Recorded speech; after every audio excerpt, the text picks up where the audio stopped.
My name is Michael Chen.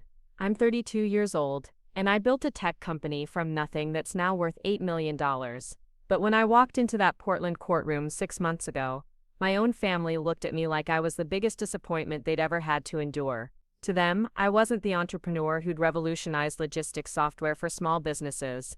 I wasn't the son who'd graduated summa cum laude from Oregon State. I was just Michael, the ungrateful child who'd abandoned the family real estate empire to chase pipe dreams and computer code. Before we jump back in, tell us where you're tuning in from, and if this story touches you, make sure you're subscribed, because tomorrow I've saved something extra special for you. I still remember the weight of their stares as I took my seat across from them in Judge Catherine Rodriguez's courtroom. My father, Robert Chen, sat rigid in his tailored navy suit, the same one he wore to close million-dollar property deals. My mother, Patricia, clutched her designer handbag like armor, her lips pressed into that thin line I'd known since childhood.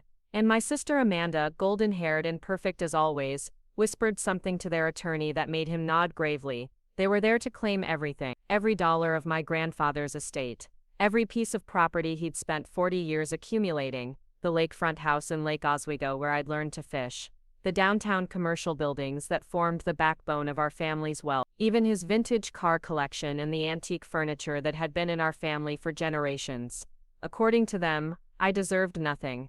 I had forfeited my right to inheritance the day I walked away from Chen and Associates Real Estate to start my own company. I had betrayed the family legacy, squandered my potential, and chosen failure over tradition. At least that's what they told Judge Rodriguez with practiced conviction, their voices steady and but I sat there in my simple black suit, a single manila folder resting on the table before me, knowing something they didn't.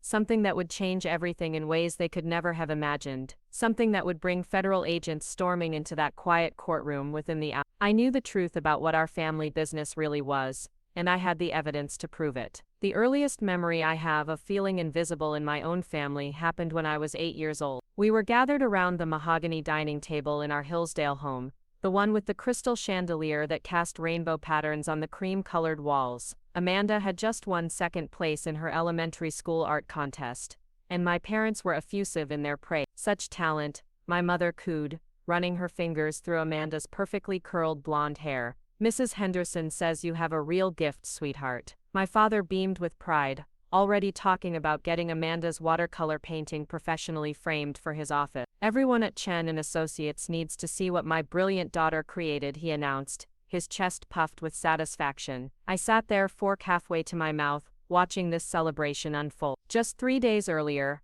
I had won first place in the district-wide math competition, beating out students 2 grades older than me. The trophy was sitting upstairs on my dresser, still in its cardboard box because no one had asked to see it. When I tried to tell them about it over dinner that night, my father had been on an important business call and my mother was helping Amanda with her spelling homework. Dad, I said quietly, my voice barely cutting through their excitement, remember I told you about the math competition? He glanced at me briefly, distracted.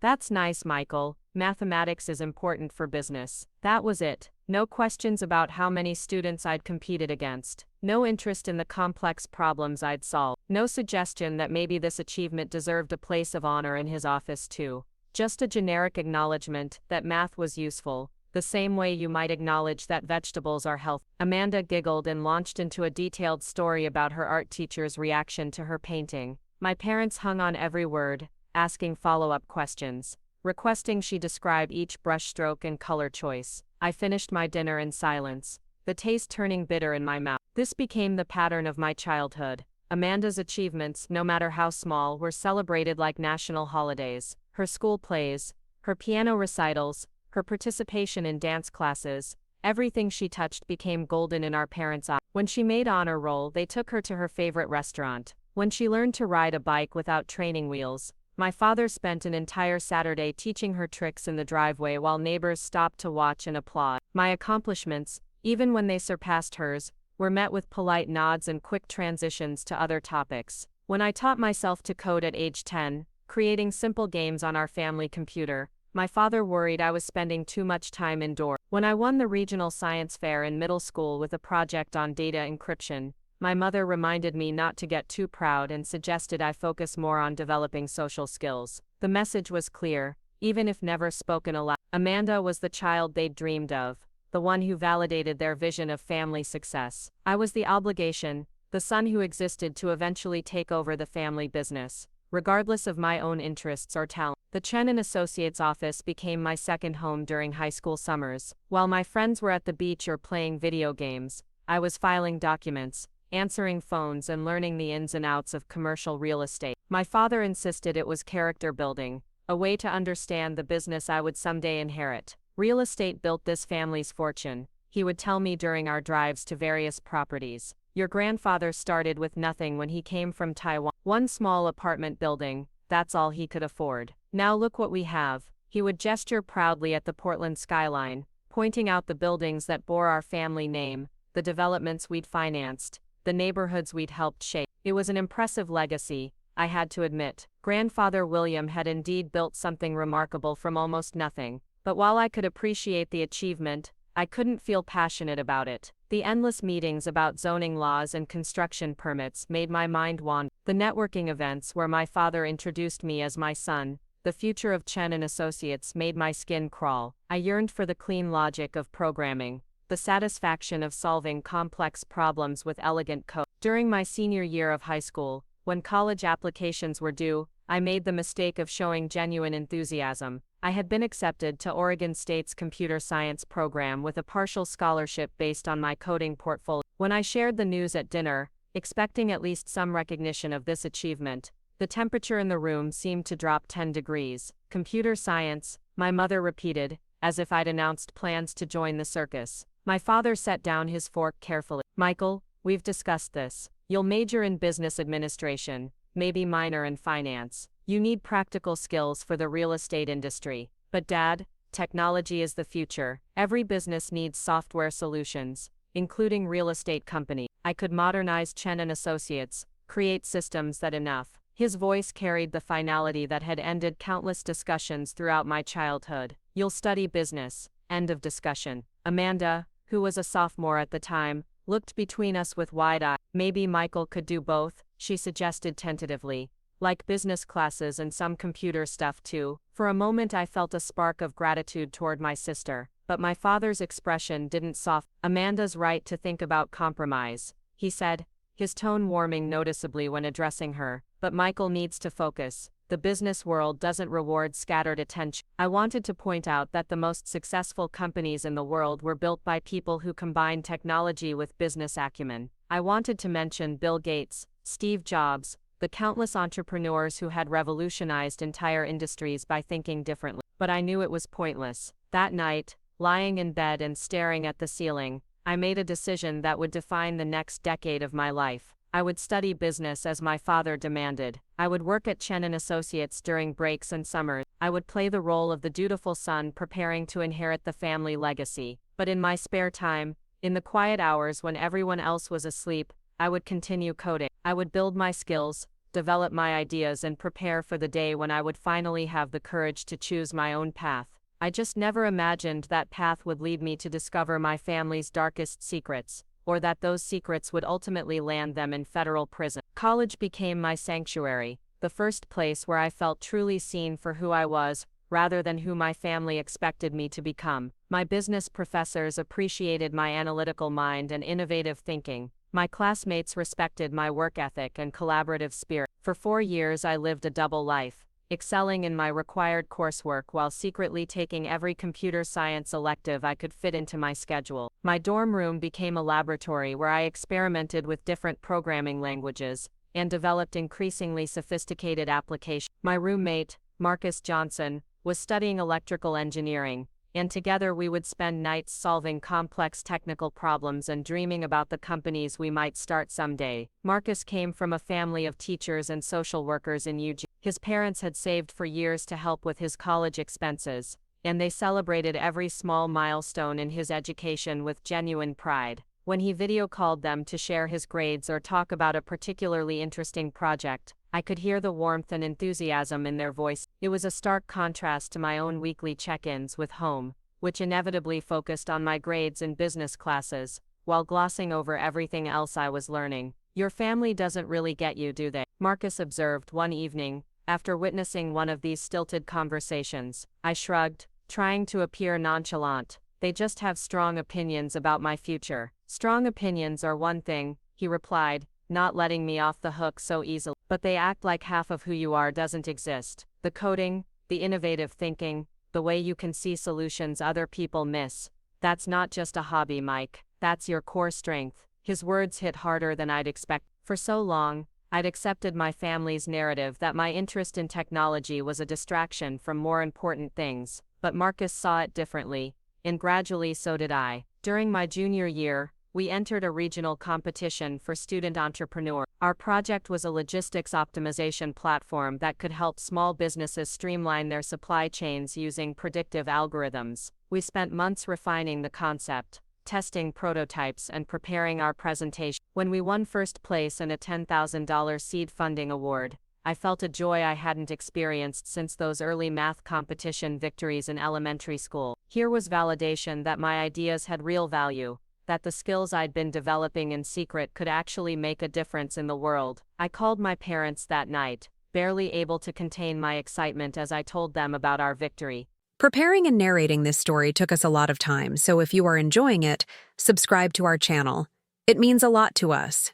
Now back to the story.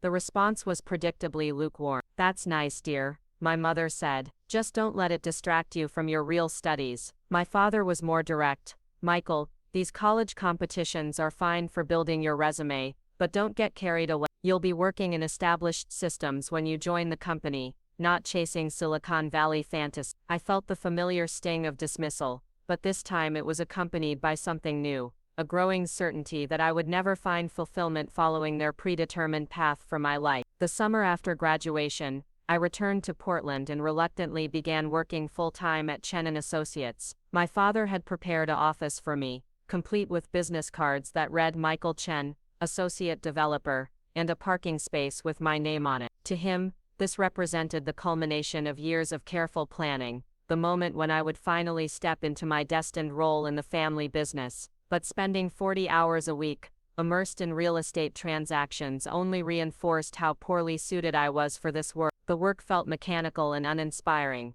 The clients were pleasant enough, but I couldn't muster genuine enthusiasm for their property investment. My mind constantly wandered to the software projects Marcus and I had discussed, the problems we could solve, the innovations we could bring to market. The breaking point came during a family dinner in late August. Amanda had just returned from a semester studying abroad in France, and she regaled us with stories of art museums and cooking classes, while our parents listened with rapt attention. When the conversation finally turned to me, my father began outlining his 5-year plan for my advancement within the company. "By 30 you should be handling major commercial deals independently," he explained, using his fork to draw organizational charts on his napkin. "By 35, you'll be ready to start taking on more leadership responsibilities. Eventually, when I'm ready to retire, you'll have the experience to run everything." I looked around the table at their expectant faces. My father proud and confident in his vision for my future. My mother nodding approvingly at this sensible career trajectory. Amanda supportive but clearly relieved that the pressure of inheritance expectations had never fallen on her shoulders. They were planning my entire life without once asking what I wanted. "What if I don't want to run the company?" I said quietly. The words hung in the air like a challenge. My father's fork stopped moving. My mother's smile faded. Amanda glanced between us nervously. "Don't want to," my father repeated slowly. "Michael, this is your legacy. Your grandfather built this company for his family, for his children and grandchildren. It's not about want, it's about responsibility. But what if I could contribute more by doing something different? What if I could build something new that could help thousands of businesses instead of just our clients?" My mother reached across the table and patted my hand with the same condescending gesture she'd used when I was a child having a tantrum. "Sweetheart, everyone has dreams, but dreams don't pay the bills or provide security for families. Your father is offering you something most young men would be grateful for." That word, grateful, ignited something inside me. Grateful for what? For being expected to abandon my actual interests and talent, for being pressured into a career path I'd never chosen, for being treated like my own aspirations were childish fantasies. "I appreciate everything you and Dad have built," I said, choosing my words carefully, but I need to explore my own path. Marcus and I have been developing some concepts that could really make a difference. We have investors interested. And investors? My father's voice had taken on a dangerous edge. Michael, you haven't been wasting time on those computer games instead of focusing on your work at the office, have you? They're not games, Dad. They're legitimate business applications with real market potential. He stood up abruptly, his chair scraping against the hardwood floor. Enough of this foolishness. You have a guaranteed future with the established, profitable company. You want to throw that away to chase some tech bubble nonsense with your college friend. The contempt in his voice when he mentioned Marcus made my jaw clench. His name is Marcus Johnson, and he's one of the most brilliant people I know. The work we're doing together could revolutionize how small businesses manage their operations. Revolutionize, my father repeated mockingly. Do you hear yourself? You sound like every naive kid who thinks he's going to change the world from his garage. That's when I made the decision that would alter everything between us. I stood up, matched his gaze directly, and spoke with a conviction I hadn't known I possessed. Then let me try. Give me 1 year to see what Marcus and I can build. If it fails, I'll come back to Chen and Associates and follow your plan without complaint. The silence that followed felt endless. My father's face had flushed red, and I could see the vein in his temple that always appeared when he was furious. My mother looked stricken, as if I'd just announced plans to join a cult. Only Amanda seemed uncertain rather than appalled. 1 year, my father said finally, his voice deadly quiet. You want to waste 1 year of your life on this fantasy? I want to invest 1 year in discovering my potential. He stared at me for a long moment, then nodded slowly.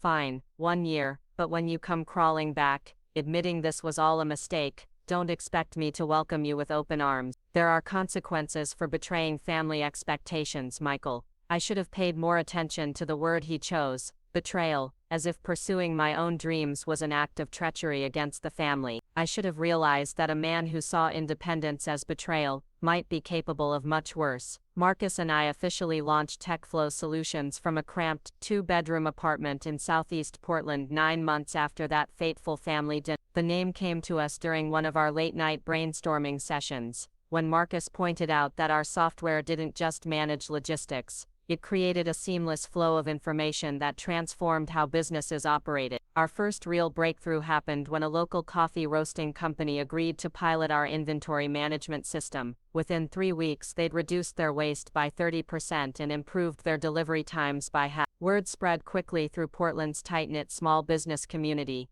and suddenly we were fielding calls from restaurants, boutique retailers, and service companies across the Pacific Northwest. The irony wasn't lost on me that while I was building something genuinely innovative, my family continued to view my efforts as an extended temper tantrum. During my rare visits home, usually for holidays or family birthdays, the conversation would inevitably turn to my experiment with barely concealed condescension. My mother would ask polite questions about how my little company was doing, the way you might inquire about someone's hobby garden. My father would grunt non-committally when I mentioned new clients or revenue milestones, clearly waiting for me to admit defeat and return to the family fold. Only Amanda showed genuine curiosity about what Marcus and I were building, though even she seemed to assume it was a temporary phase I'd eventually outgrow. What they didn't know was that TechFlow was growing faster than we'd ever imagined possible. By our second year, we'd expanded to a proper office space in downtown Portland,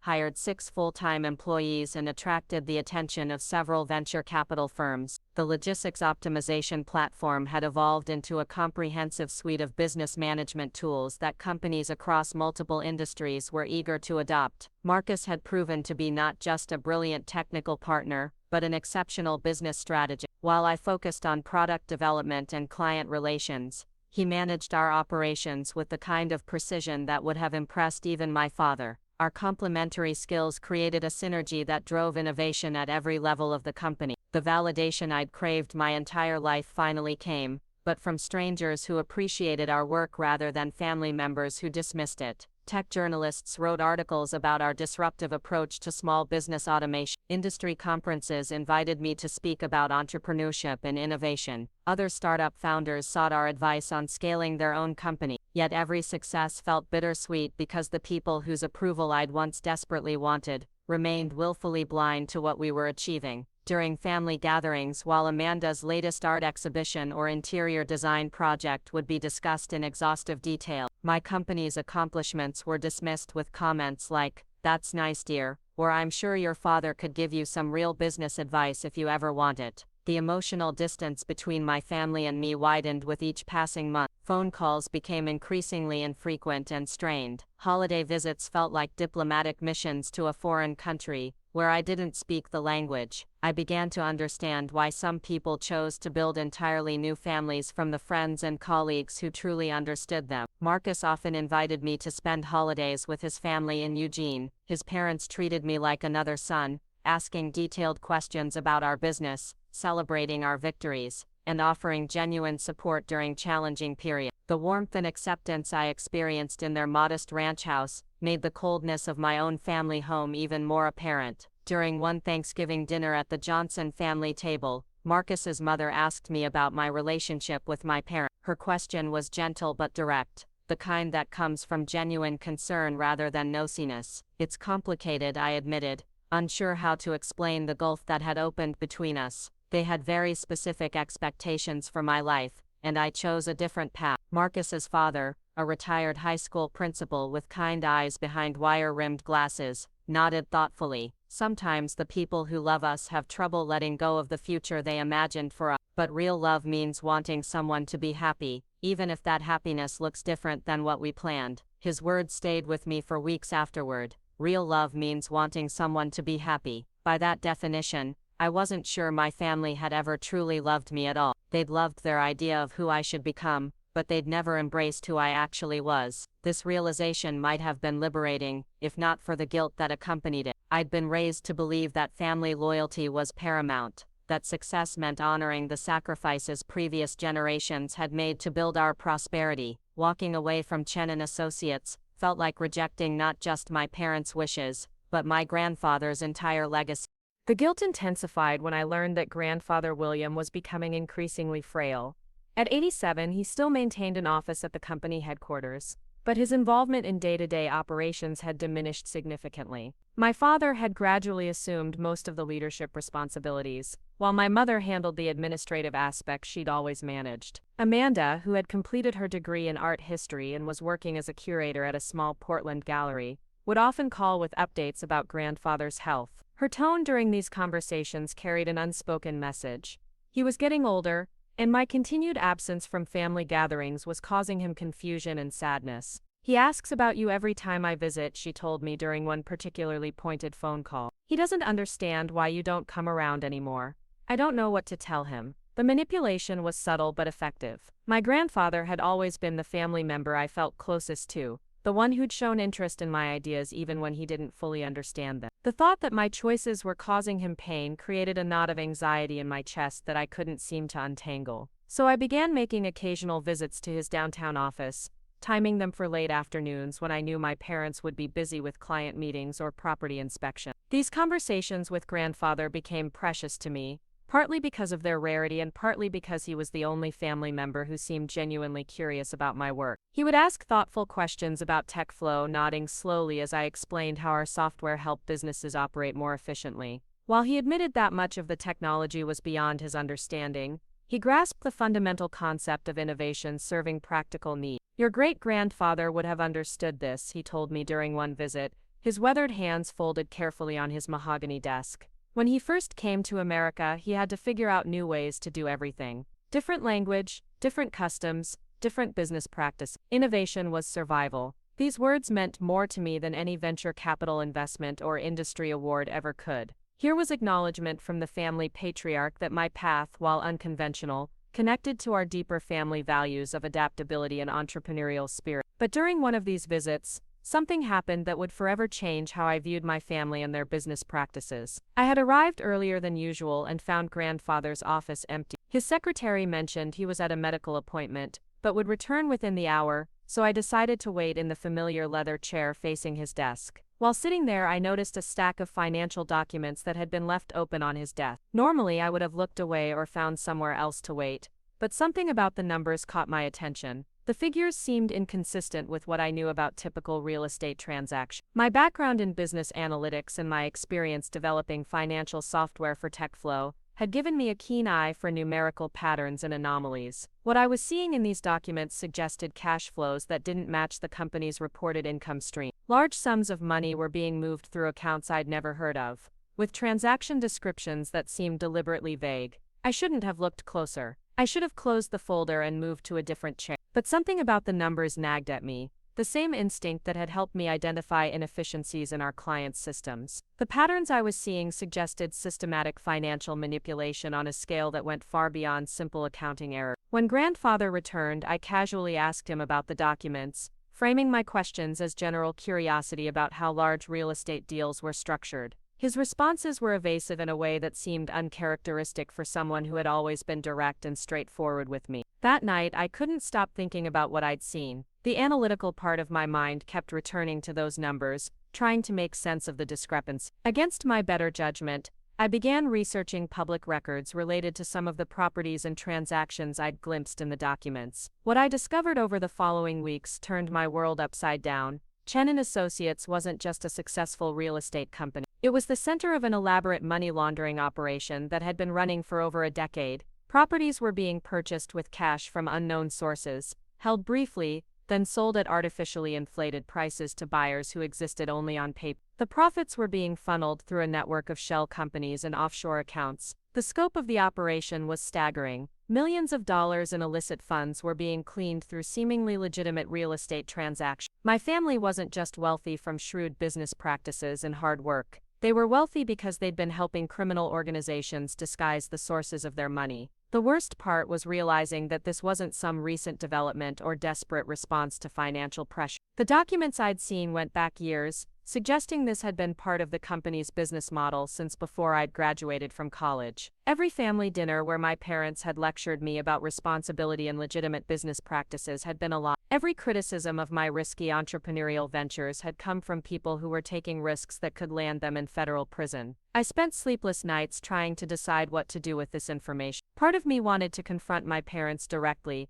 to demand explanations and give them a chance to justify or abandon their criminal activity. Another part of me wanted to pretend I'd never seen those documents, to focus on my own company and let my family deal with the consequences of their choices. But I couldn't unknow what I knew. The money that had paid for my college education, the family home where I'd grown up, the comfortable lifestyle that had provided the foundation for all our opportunities, it was all built on criminal activity. Even TechFlow had indirectly benefited, since my ability to take entrepreneurial risks had been cushioned by the knowledge that I came from a financially secure family. The ethical implications kept me awake at night. By staying silent, wasn't I becoming complicit in their crime? But by exposing them, wouldn't I be destroying the family that had raised me, flawed as our relationships might be? The weight of this knowledge felt heavier than any challenge I'd faced while building my company. Everything came to a head when grandfather William died suddenly of a heart attack in his downtown office on a Tuesday morning in February. The call came from Amanda, her voice breaking as she told me the news. Despite all the complicated emotions surrounding my family relationships, I felt genuine grief at his passing. Whatever his involvement in the company's illegal activities, he had been the one family member who had tried to understand and support my choices. The funeral was held at a historic church in downtown Portland, packed with business associates, community leaders, and local politicians who had worked with grandfather over his decades in real estate development. The eulogies painted a picture of an immigrant success story, a man who had built prosperity from nothing and created opportunities for countless others in the process. Sitting in the front pew between Amanda and my parents, I found myself wondering how many of the people praising his legacy knew about the criminal enterprise that had funded it. The cognitive dissonance was overwhelming. Here was a man being celebrated as a pillar of the community, while I sat with knowledge that could destroy everything he'd built. The reading of the will took place a week later in the offices of Morrison, Phillips & Associates, the law firm that had handled our family's legal affairs for over 20 years. I attended reluctantly, expecting to receive some token inheritance while the bulk of grandfather's estate went to my parents and Amanda. What I heard instead shocked everyone in that conference room. Grandfather had left his entire personal estate separate from the business holdings to me. This included his Lake Oswego house, a substantial investment portfolio, and most surprisingly, a safety deposit box that I was to access alone. My parents' faces went ashen as the attorney read these provisions. They had clearly expected to inherit everything, or at least to share equally in his wealth. The look my father gave me across that conference table was filled with such rage and betrayal that I actually felt afraid. There must be some mistake, my mother said, her voice tight with barely controlled emotion. William wouldn't have done this without discussing it with us. The attorney, a dignified man in his 60s who had known our family for decades, shook his head solemnly. I assure you, Miss Chen, these documents were prepared with great care and consideration. Your father-in-law was very specific about his intentions. That's when everything started unraveling faster than I could have imagined. Within days of the will reading, my parents filed a lawsuit challenging its validity. They claimed that grandfather had been mentally incompetent when he'd made these changes, that I had exerted undue influence over him during his final months, and that the entire document should be thrown out. The accusations stung because they contained just enough truth to be believable. I had been visiting grandfather regularly during his last year of life. We had discussed business and family matters. I had asked questions about the company's operations that could be interpreted as manipulation if viewed in the worst possible light. But I knew the real reason behind their legal challenge. They weren't just angry about losing an inheritance they'd expected.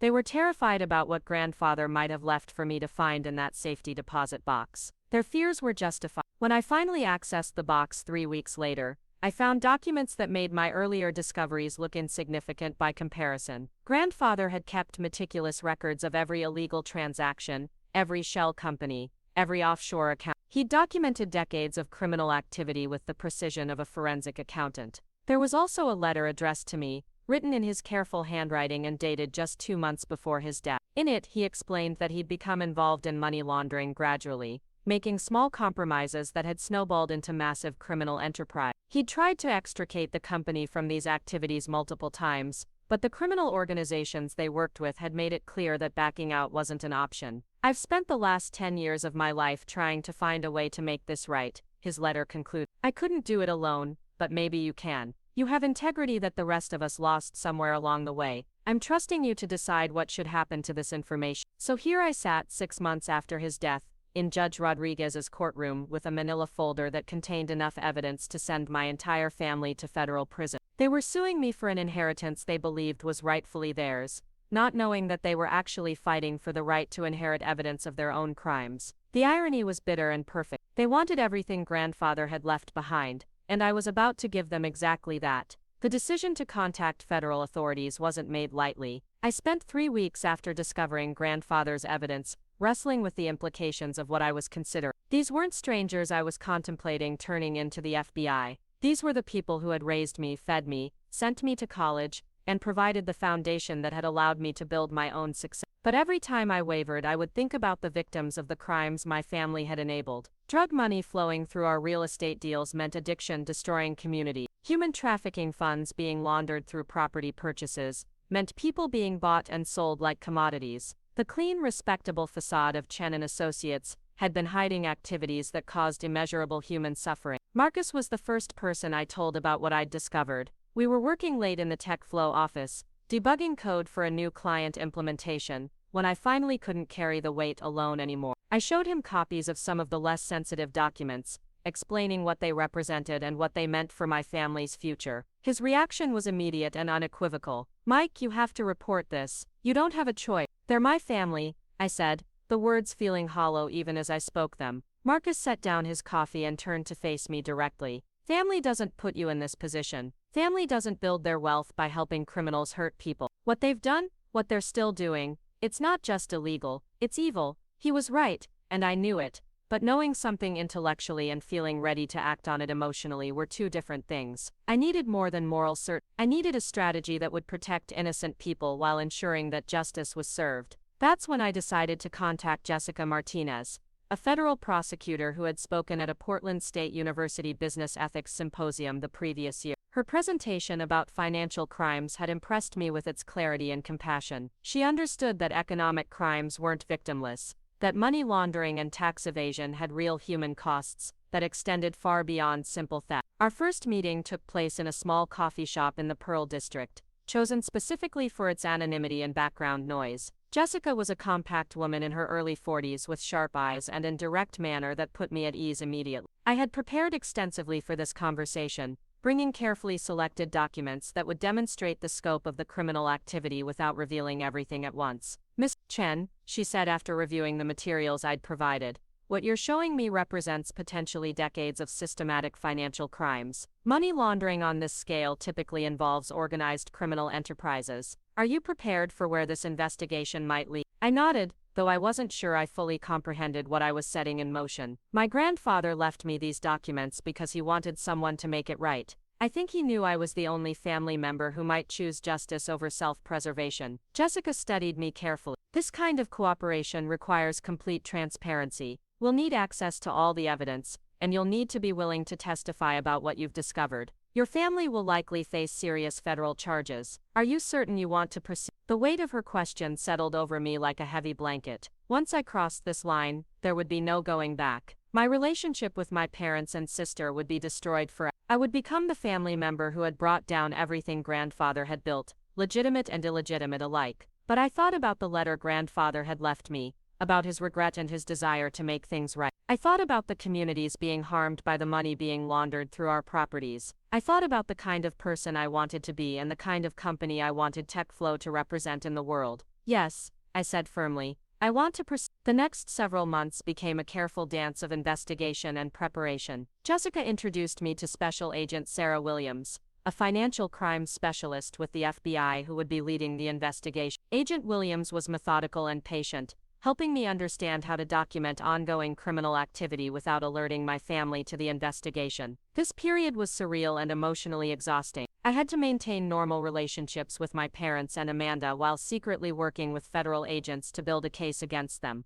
Family dinners became intelligence gathering operations, where I would listen carefully for any mentions of new property deals or unusual transactions. The hardest part was pretending I didn't know what they were really discussing when they talked about business. When my father mentioned a challenging client who needed special accommodations, I knew he was referring to criminal organizations requiring money laundering services. When my mother talked about complex financing arrangements, she was describing the shell companies and offshore accounts used to hide illegal funds. Amanda remained blissfully unaware of the family business's criminal activity. Her conversations focused on her work at the gallery, her social life and her plans for future art exhibitions. I found myself both envying her innocence and feeling protective of it. She was going to be devastated when the truth came out, and unlike my parents, she was truly innocent of any wrongdoing. Agent Williams had explained that the investigation would likely take months to complete properly. Federal prosecutors needed overwhelming evidence to ensure convictions in complex financial crimes cases. Every transaction had to be traced, every shell company identified, every offshore account documented. The scope of the criminal enterprise meant that dozens of properties and hundreds of financial records needed to be examined. During this time, I tried to focus on growing TechFlow and maintaining some semblance of normal life. Our company was thriving, with new clients signing on every month and venture capital firms expressing serious interest in significant investment. The irony wasn't lost on me that while my family's illegally obtained wealth was being investigated, I was building legitimate prosperity through innovation and hard work. Marcus knew about the ongoing investigation but respected my need to keep details confidential. He provided emotional support without prying for information, understanding that I was carrying an enormous burden. His friendship during this period kept me grounded when the stress of living a double life became overwhelming. The breakthrough in the federal investigation came when Agent Williams' team identified a pattern of cash purchases that led them to discover connections between Chen and Associates and several major criminal organizations. Properties were being bought with drug money, held for brief periods, then sold to buyers connected to human trafficking operations. The real estate transactions were just one part of a much larger criminal network. Your family's company wasn't just laundering money, Agent Williams explained during one of our meetings. They were facilitating the financial infrastructure for multiple criminal enterprises. The evidence you provided gave us the foundation we needed to uncover a network that spans several states and involves millions of dollars in illegal activity. This revelation made me realize that my family's crimes were even worse than I'd initially understood. They weren't simply helping bad people hide money. They were actively enabling some of the most destructive criminal activities in society. The guilt I'd felt about betraying them began to transform into anger at their betrayal of basic human decency. The timing of when to arrest my family became a strategic decision that would ultimately be made by federal prosecutors and FBI leadership. Agent Williams explained that they wanted to coordinate with other law enforcement agencies to take down the entire criminal network simultaneously. This meant waiting for the right moment when they could maximize the impact and minimize the chance of evidence being destroyed or suspects fleeing. That moment came sooner than expected when my parents escalated their lawsuit against me over grandfather's inheritance. Their legal team had filed motions demanding access to all of grandfather's personal papers and financial records, claiming these documents were necessary to prove their case about his mental competency. They had no idea that what they were demanding was evidence of their own criminal activity. The lawsuit had become increasingly aggressive and personal. My parents' attorney had hired private investigators to examine my relationship with grandfather, looking for any evidence of undue influence. They were questioning my character, my business practices, even my mental health. The legal proceedings had transformed from a family dispute into a vicious attack designed to destroy my credibility and reputation. Amanda had tried to remain neutral in the conflict, but the pressure from our parents was clearly affecting her. During one of our increasingly rare conversations, she begged me to consider settling the lawsuit out of court. "Michael, this is tearing the family apart," she said, her voice heavy with exhaustion. "Mom and Dad are consumed with anger about this. They're spending thousands of dollars on legal fees.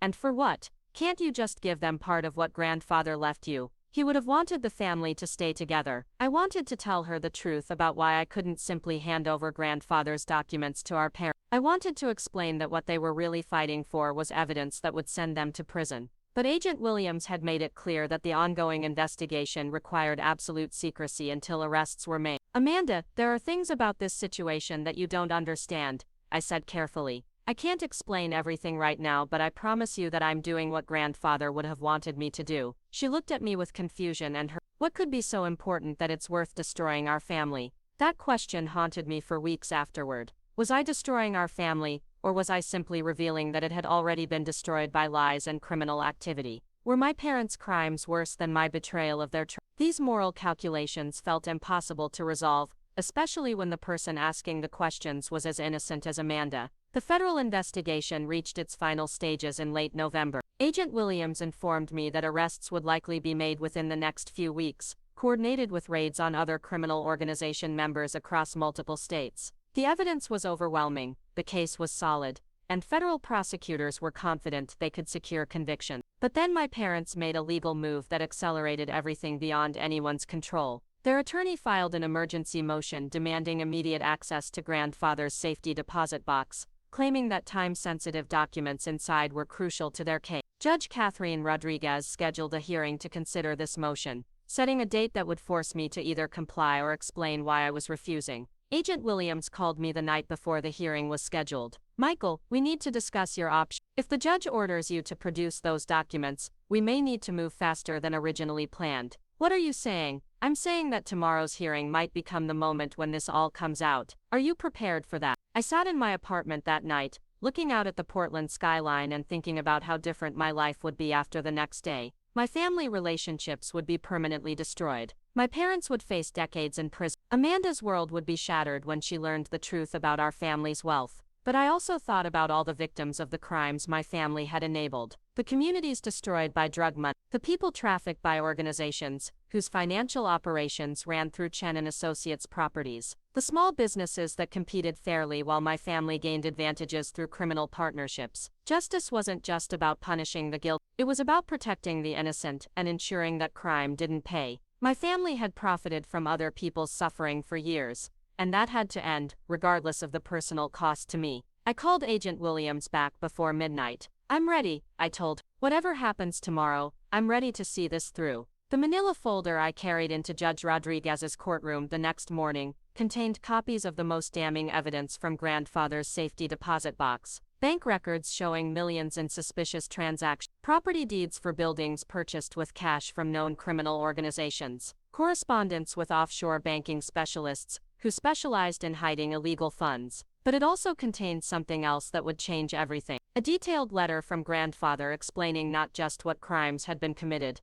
but which federal agencies he had secretly been cooperating with before his death. My family had no idea that their criminal activities had already been under investigation, or that grandfather had been working with law enforcement to document their operation. When Judge Rodriguez called the court to order that morning and asked me to produce the requested documents, I knew I was about to detonate a bomb that would destroy multiple lives while potentially saving many others. The weight of that manila folder in my hands felt like the weight of justice itself, heavy, unnecessary, and terrifying all at once. Judge Catherine Rodriguez's courtroom had seen thousands of family disputes over property and inheritance, but nothing quite like what was about to unfold that December morning. The mahogany-paneled room, with its high ceilings and formal portraits of former judges, seemed designed to lend gravity to legal proceedings, though even its dignified atmosphere couldn't contain the tension radiating from the Chen family's divided faction. My parents sat with their legal team on the left side of the courtroom, their posture rigid with righteous indignation. My father wore his most expensive charcoal suit,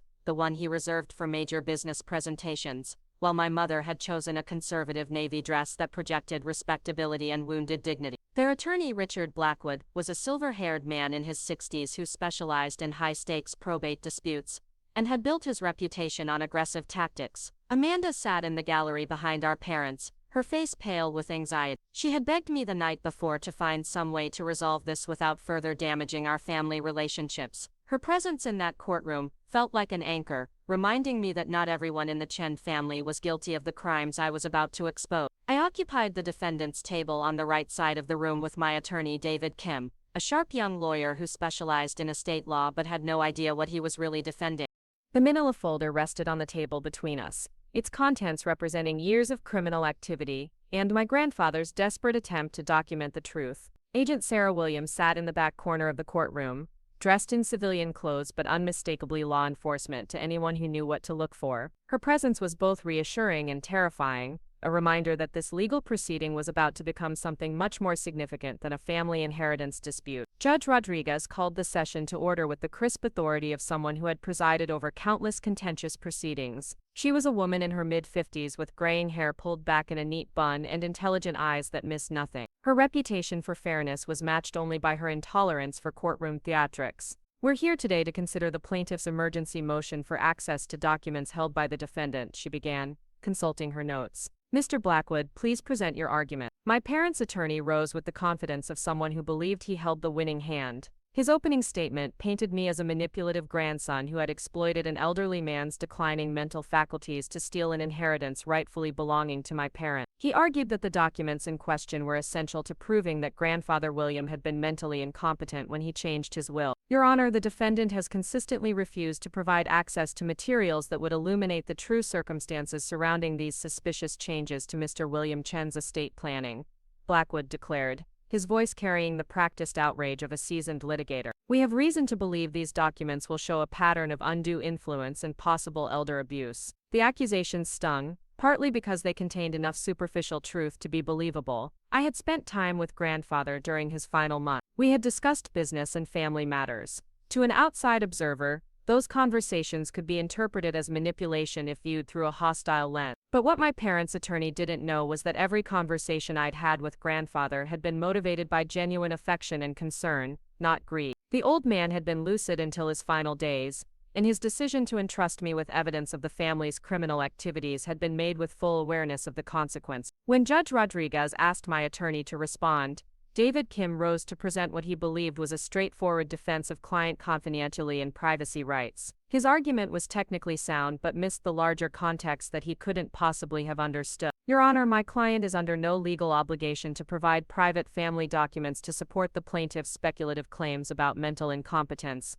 Kim argued. The will in question was properly witnessed and notarized, and there is no credible evidence of cognitive impairment in the deceased. Judge Rodriguez listened to both arguments with the patience of someone accustomed to family members fighting over money and property. She asked several clarifying questions about the timeline of grandfather's will changes and the nature of the documents being sought. Her questions were fair and methodical, clearly aimed at determining whether the plaintiffs had legitimate grounds for accessing private material. That's when my father made the decision that sealed his fate. Unable to contain his frustration with the legal proceedings, he rose from his seat despite his attorney's attempts to restrain him. Your Honor, if I may, he said, his voice tight with barely controlled anger. My son has been systematically poisoning my father against the family business for years. Those documents contain sensitive financial information about Chen and Associates that he's trying to steal for his own purposes. Judge Rodriguez's eyebrows rose at this outburst.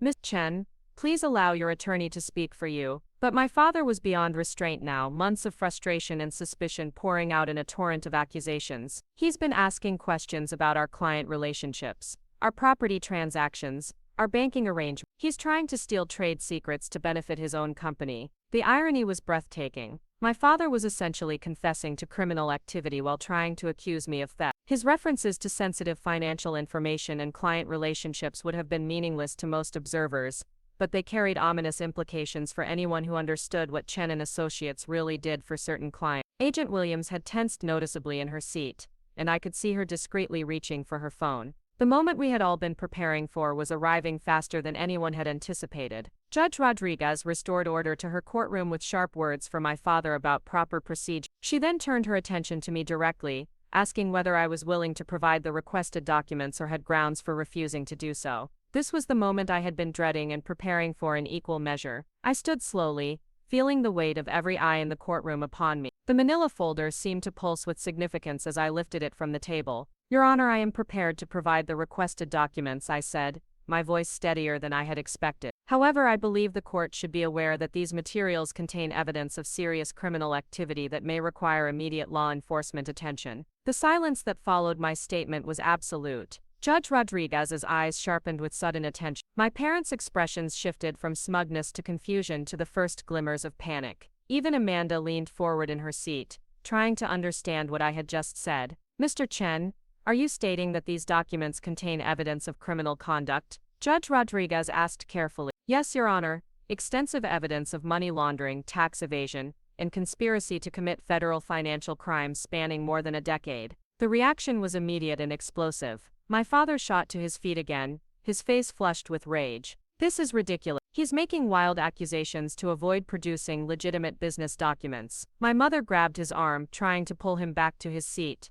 but her own face had gone ashen. For the first time, I saw recognition in her eyes. She understood that I wasn't bluffing, that I actually knew about their criminal activities. Judge Rodriguez called for order while simultaneously signaling to her bailiff. The experienced judge recognized that her inheritance dispute had just transformed into something requiring immediate law enforcement intervention. Mr. Chen, I'm going to need you to approach the bench with these documents, she said formally. Bailiff, please contact the U.S. Attorney's office immediately. As I walked toward Judge Rodriguez's bench, I could hear my father's increasingly desperate protest behind me.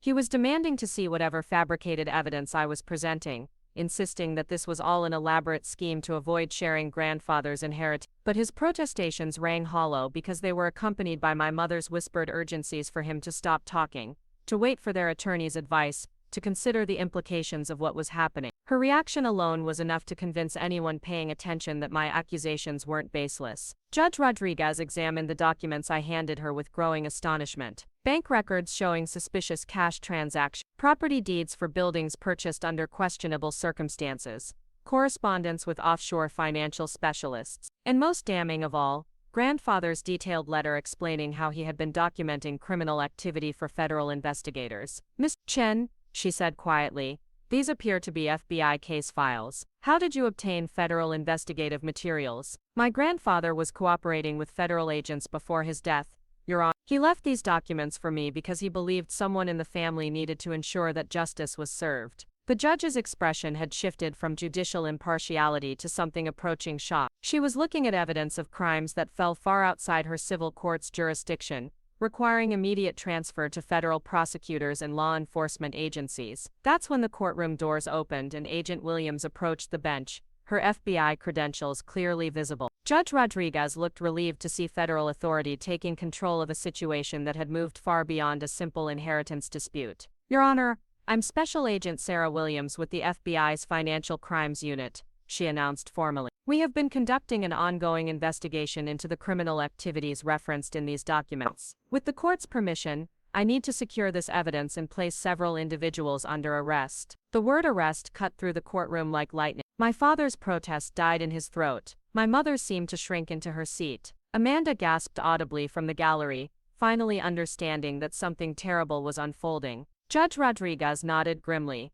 Agent Williams, you have my full cooperation. This court will defer to federal jurisdiction on all criminal matters. What happened next unfolded with the swift efficiency of a well-planned operation. Agent Williams spoke quietly into her radio, and within minutes the courtroom doors opened to admit a team of federal agents. They moved with professional precision, their presence transforming the dignified legal proceeding into the scene of a major criminal bust. My parents' attorney, Richard Blackwood, was frantically trying to understand what was happening to his client. He demanded explanations, threatened appeals, and insisted that his client's constitutional rights were being violated. But his bluster couldn't overcome the mountain of evidence that Agent Williams was efficiently cataloging and securing. The moment that will stay with me forever was when Agent Williams approached my parents with arrest warrants. My father's face had gone from red with rage to gray with shock. My mother was clutching her handbag so tightly that her knuckles were white, her eyes darting around the courtroom as if looking for an escape route. Robert Chen and Patricia Chen, you are under arrest for conspiracy to commit money laundering, tax evasion, and violations of the Bank Secrecy Act. Agent Williams announced with calm authority, you have the right to remain silent. Anything you say can and will be used against you in a court of law. The Miranda rights continued, but the words seemed to echo in slow motion. My parents, the people who had raised me, who had taught me about responsibility and integrity, who had criticized my entrepreneurial dreams as unrealistic, were being handcuffed in federal custody for crimes that made my risky business ventures look like child's play. Amanda was sobbing in the gallery, unable to comprehend how her family had transformed from inheritance disputants to criminal defendants in a matter of minutes. She kept looking at me with confusion and betrayal, clearly struggling to understand my role in this devastating turn of events. Other agents were simultaneously executing search warrants at Chen & Associates headquarters, seizing computers, files, and financial records that would provide additional evidence for the federal case. The criminal network that had operated under the cover of legitimate real estate development was being systematically dismantled. As my parents were led away in handcuffs, my father turned to look at me one final time. The expression on his face was a mixture of hatred, disappointment, and something that might have been recognition that his own choices had led to this moment. You destroyed your own family, he said, his voice carrying across the courtroom despite the agents trying to escort him out. Your grandfather would be ashamed of what you've become. Those words hit like physical blows, even though I knew they were spoken from desperation and denial rather than truth. Grandfather had left me those documents precisely because he wanted someone to choose justice over family loyalty. He had been ashamed of what his business had become, not of my decision to expose it. But in that moment, watching my parents disappear through the courtroom doors in federal custody, I felt the full weight of what I had set in motion. I had chosen to be the family member who valued principle over protection, truth over loyalty, justice over comfort. The decision felt both absolutely right and completely devastating, a moral victory that came at the cost of every family relationship I had ever known. Agent Williams approached me as the courtroom began to empty, her expression mixing professional satisfaction with personal sympathy. Ms. Chen, I want you to know that your cooperation has been essential to breaking up a criminal network that was causing real harm to communities across multiple states, she said quietly. What you did today took tremendous courage. Her words provided some comfort, but they couldn't erase the image of Amanda's tear-stained face or the sound of my father's final accusation. Justice had been served, but the personal cost felt almost unbearable. As I gathered my belongings and prepared to leave the courthouse, I realized that my old life was over completely. Everything that had defined my identity as Michael Chen, son and brother, was gone forever. What remained was the person I had chosen to become, someone who would sacrifice everything to do the right thing, even when the right thing felt like the hardest thing imaginable. The weeks following the arrests felt like living in a parallel universe where everything familiar had been replaced by something foreign and hostile. The Portland business community buzzed with gossip about the Chen family scandal, and every coffee shop conversation seemed to pause when I walked by. Local news stations ran stories about the money laundering operation for days, dissecting the criminal network with the kind of breathless fascination usually reserved for celebrity scandals. TechFlow Solutions became an unintentional beneficiary of the media attention. Several articles mentioned that the whistleblower's son had built his own successful technology company, painting me as the family member who had chosen legitimate business over criminal enterprise. While the publicity brought new clients and investor interest, it felt hollow given the personal devastation that had made it possible. Marcus tried to provide emotional support during those difficult weeks, but even his steadfast friendship couldn't ease the isolation I felt. Losing your entire family overnight, regardless of the circumstances, creates a kind of grief that few people can understand. I found myself mourning not just my current relationships with my parents and sister, but the idealized versions of those relationships I had carried since childhood. The legal proceedings moved forward with relentless efficiency. Federal prosecutors had built an overwhelming case using the evidence grandfather had meticulously documented, combined with additional material seized during the raids on Chen and Associates. My parents' criminal defense attorneys advised them to accept plea agreements rather than face trial, where the evidence against them would be presented in devastating detail. During one of my meetings with prosecutors to prepare for potential testimony, I learned the full scope of what my family's business had enabled. The money laundering operation had processed over $15 million in criminal proceeds during its peak year. Drug cartels, human trafficking organizations, and arms dealers had all used Chen and Associates properties to clean their illegal profits. Your cooperation has helped us trace funds that led to arrests in 4 different states, the lead prosecutor explained. Some of the criminal organizations your family worked with were responsible for hundreds of overdose deaths and dozens of missing persons cases. The human cost of their activities extends far beyond financial crime. These revelations helped solidify my conviction that exposing the crimes had been the right choice, but they also deepened my understanding of how thoroughly my family had corrupted themselves. The people who had raised me,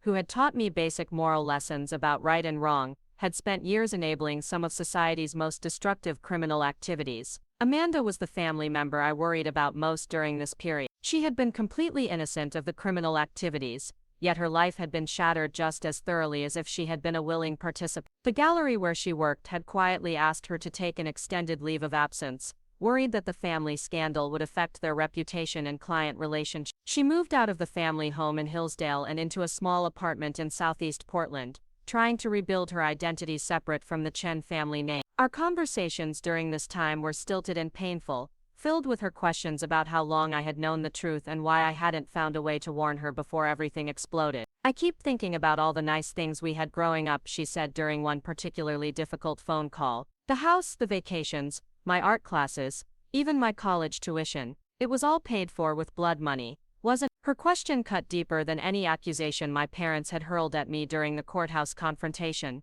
Amanda's innocence had been genuine, and watching her grapple with the realization that her entire comfortable life had been built on criminal proceeds was heartbreaking. I'm sorry I couldn't find a way to protect you from this, I told her, meaning every word. You deserved better than being caught in the middle of their choices. Our relationship during this period was fragile and uncertain. She didn't blame me for exposing the crimes, but she also couldn't fully forgive me for the way our family had been destroyed. We were both victims of our parents' decisions, but we had been affected in dramatically different ways. The financial aftermath of the arrests was as devastating as the emotional consequences. Federal asset forfeiture laws allowed prosecutors to seize virtually everything connected to the criminal enterprise. The family home was confiscated, along with my parents' personal bank accounts, investment portfolios and luxury possessions. Even some of Amanda's belongings were temporarily frozen while investigators determined which purchases had been made with legitimate versus illegal funds. Chen and Associates ceased operations immediately after the arrests,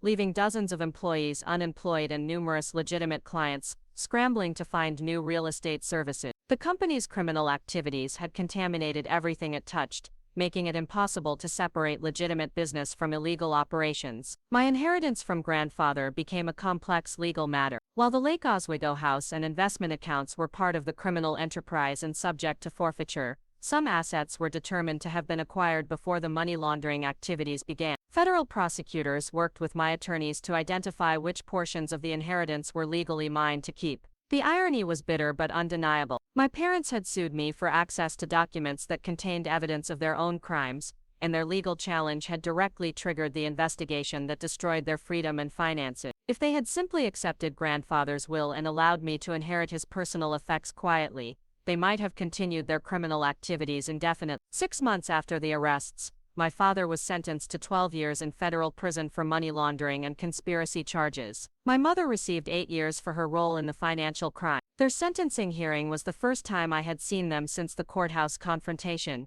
and the change in their appearance was shocking. Prison had aged them both dramatically. My father looked smaller somehow, his usual commanding presence replaced by the defeated posture of someone whose entire identity had been stripped away. My mother appeared fragile and confused, struggling to understand how her comfortable life had transformed into a nightmare of legal proceedings and incarceration. I attended the sentencing hearing, not to gloat over their punishment, but to witness the final chapter of a family story that had defined my entire life. Judge Patricia Morrison, who presided over the federal criminal case, made it clear that the sentences reflected not just the financial scope of the crimes, but their broader impact on society. The defendants enabled criminal organizations that cause immeasurable harm to communities across this country, she stated during the sentencing. Their actions contributed to drug trafficking, human trafficking, and other violent crimes. While they may not have directly committed these acts, their financial services were essential to making them possible. Neither of my parents looked at me during the proceedings,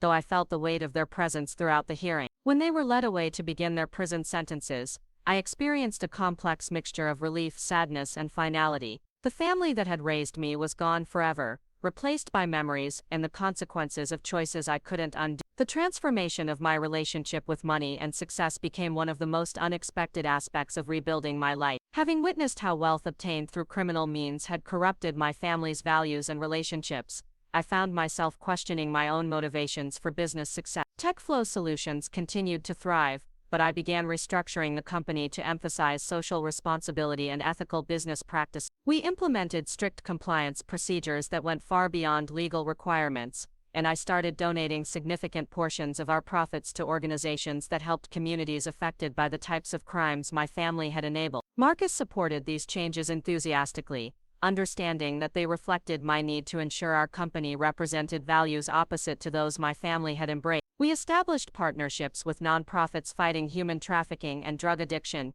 channeling our technology expertise toward solving problems rather than simply generating profit. The media attention surrounding the case gradually faded, but its impact on my perspective remained permanent. I had learned that family loyalty without moral boundaries becomes complicity, and that sometimes the most loving thing you can do is refuse to enable destructive behavior. During the second year after the arrests, I received an unexpected letter from my father, written on prison stationery in his careful handwriting. It contained something I had never expected to see, an admission of guilt and a request for forgiveness. Michael, I have had many months to think about the choices I made and the path that led our family to this destruction, he wrote. I convinced myself that I was building security for my children, but I was actually building a prison of lies and criminal activity. You showed more courage and integrity than I ever did by choosing to expose the truth. I am proud of the man you have become, even though I failed to be the father you deserve. The letter continued for several pages, detailing his gradual descent into criminal activity,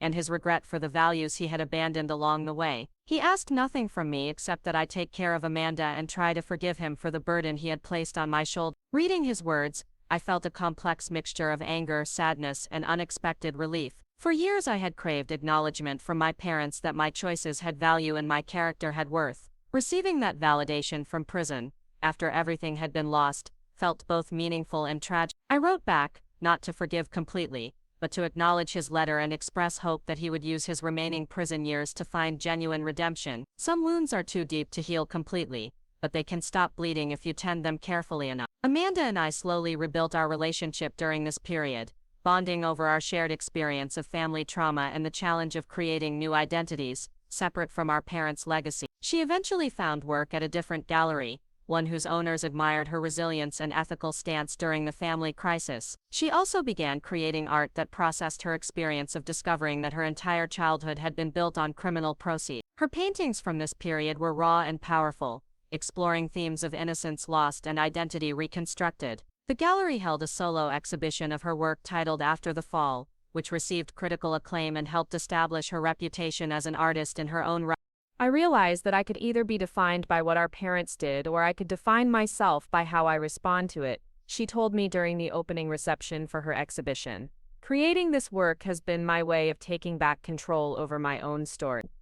Our relationship would never be the same as it had been during our childhood, but it evolved into something more honest and mature.